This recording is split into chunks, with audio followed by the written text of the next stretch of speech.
30-40 साल पहले के गांव के जीवन के बारे में। दोस्तों, उस वक्त गांव के लोगों की जिंदगी उतनी आसान नहीं हुआ करती थी जितनी आजकल है। सुबह उठते ही सभी लोग अपने अपने काम पे लग जाया करते थे। छोटी चीजों के लिए मेहनत बहुत ज्यादा करनी पड़ती थी।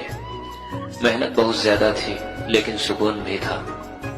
दोस्तों, उन दिनों गांव में ज्यादातर खपड़ेल और छप्पर की मकान हुआ करती थी। आंधी और बारिश के मौसम आने से पहले इन कच्चे मकानों को ठीक किया जाता था और अगर मकान ज्यादा पुराना हो जाता था तो उस पर नया छप्पर लगाया जाता था। और दोस्तों, उन दिनों खेती का सारा काम बैलों के द्वारा ही किया जाता था। खेतों में हल देना, धान के पौधों को खेत तक ले जाना, खेतों में पानी देना,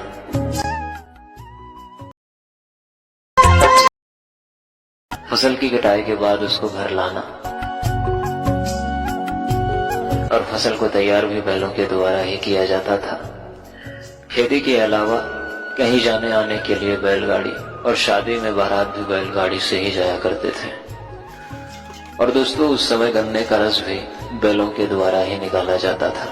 और दिन भर की थकान के बाद शाम को रेडियो पर विविध भारती की सुरीली तान मानो सारी थकान दूर हो जाती थी और बहुत ही खूबसूरत नजारा होता था। वो बुजुर्गों की लगी चौपाल, इधर उधर की बातें और आने जाने वाले लोगों को टूटना।